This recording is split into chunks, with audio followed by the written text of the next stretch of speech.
નમસ્કાર, star India TV ન્યૂઝમાં આપનું હાર્દિક સ્વાગત છે। હું છું હેમલતા ત્રિવેદી। આપ જોઈ રહ્યા છો સ્ટાર ઇન્ડિયા ટીવી ન્યૂઝ, સત્યની વાતે સત્યની સાથે।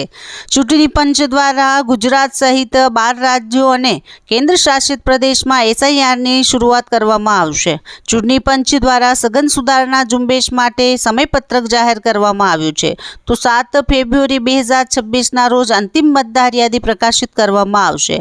આ અંગે મુખ્ય ચૂંટણી કમિશનર જ્ઞાનેશ કુમારે નવી દિલ્હીમાં યોજાયેલ પત્રકાર પરિષદમાં જણાવ્યું હતું કે આ પ્રક્રિયામાં ઉત્તર પ્રદેશ, ગુજરાત, મધ્યપ્રદેશ, છત્તીસગઢ, રાજસ્થાન, તમિલનાડુ, પશ્ચિમ બંગાળ, ગોવા, કેરળ, પુડુચેરી, આંદામાન અને નિકોબાર ટાપુઓ અને લક્ષદ્વીપનો સમાવેશ થાય છે। એસઆઈઆરના બીજા તબક્કામાં 51 કરોડ મતદારોનો સમાવેશ કરવામાં આવશે, તો મતગણતરીનો તબક્કો 4 ડિસેમ્બર સુધી ચાલશે, જ્યારે 9 ડિસેમ્બરે ડ્રાફ્ટ મતદાર યાદી પ્રકાશિત કરવામાં આવશે। ત્યારબાદ દાવાઓ અને વાંધાઓ 8 જાન્યુઆરી 2026 સુધી દાખલ કરી શકાશે।